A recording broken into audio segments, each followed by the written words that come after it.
Some may be wary of magic, or what they consider to be magic, because they are enchanted, and I use that word deliberately.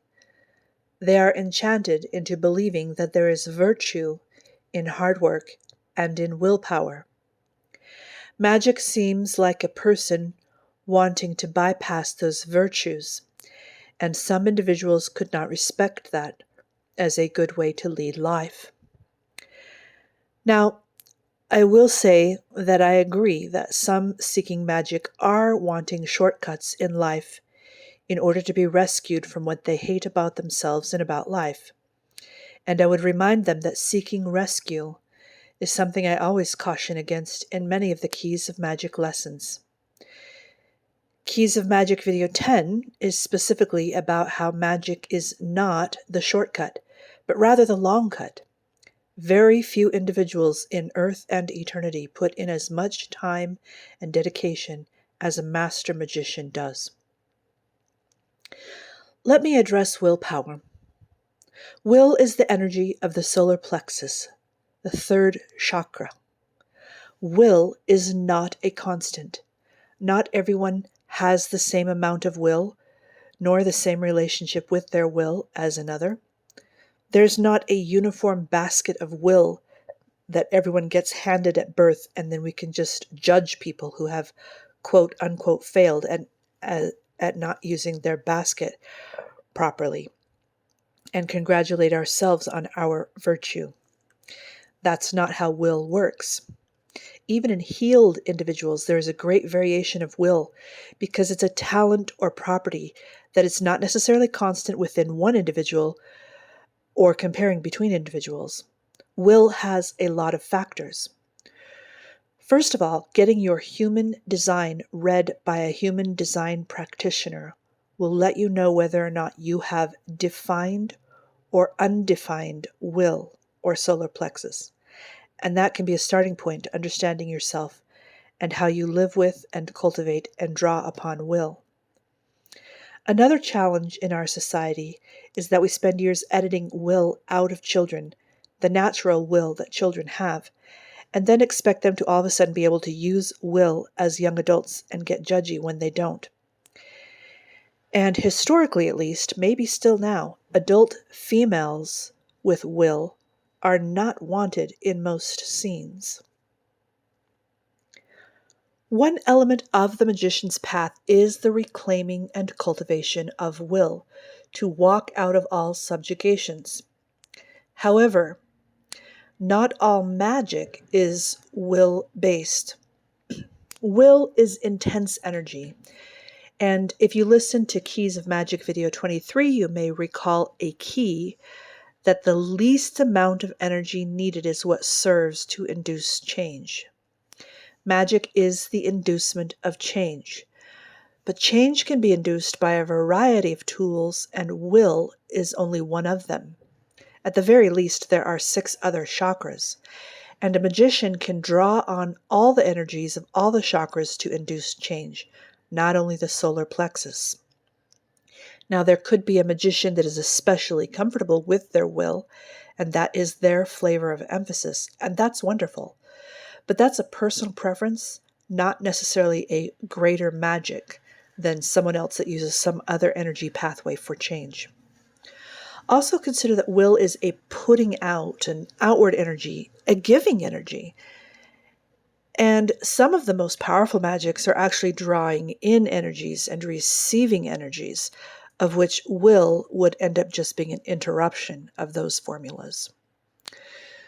So to summarize willpower, it's not a virtue, it's a certain kind of energy out of many different kinds of energy, which means will is neutral, just one kind of tool, and may be used as part of a toolkit for a magician, but it's not the only thing, or even necessarily the best thing. It just depends on the situation, if will is called for or preferred, or also if one's body structure design is will-based or has other greater talents. Obviously, healing as an individual does mean healing your will as one important part of yourself.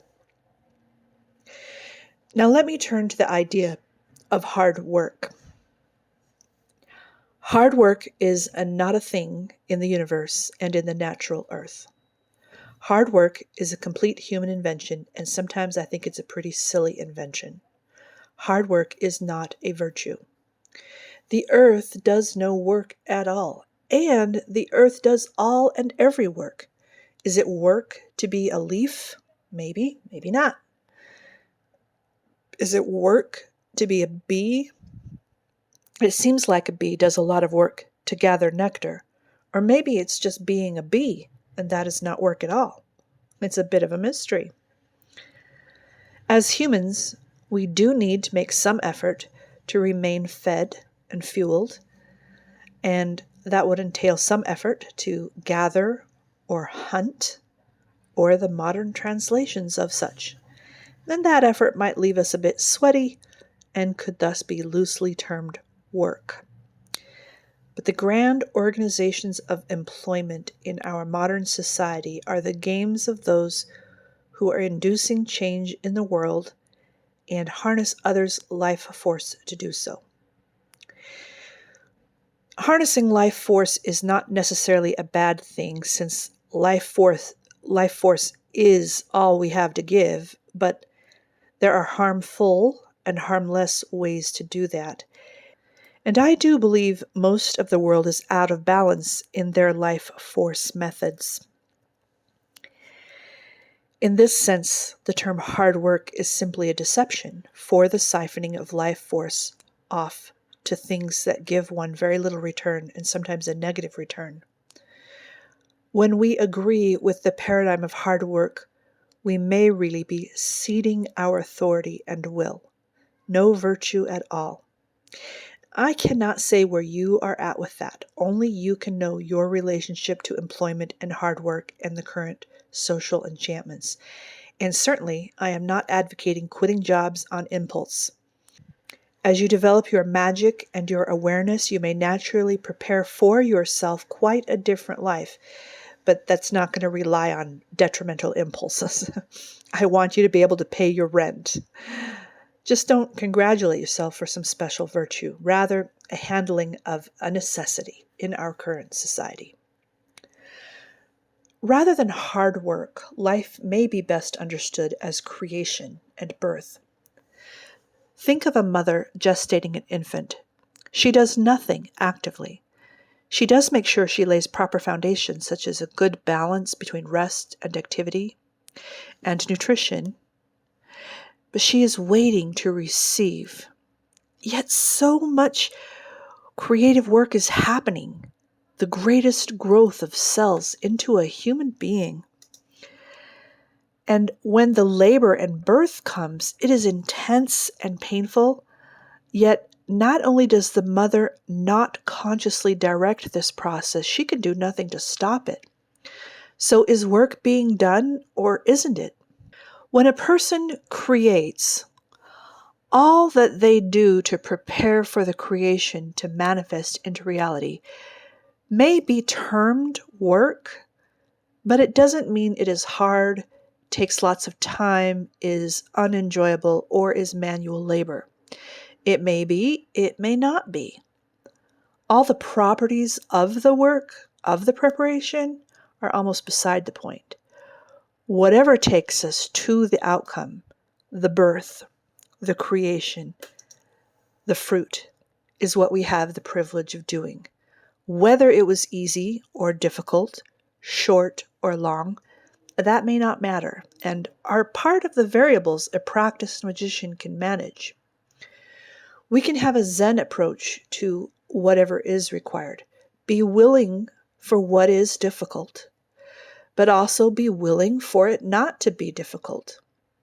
And yes, the work, the journey, is satisfying for its own sake. But all work ought to lead to a creation, a purpose in that work. If work doesn't lead to a creation, it's just us wearing out our life for someone else's creations. And that's insanity, not virtue. Magic is whatever conditions are set in order to induce change. You can call that work. There is a lot of dedication in that process. Or you can forget that it's work, and that assessment of whether or not it's work isn't even the issue. Creation opens her door to her child, the magician. Let me show you the secrets, she says. I'm going to trust you with creating with me, because I hear your vow of sacredness, of family.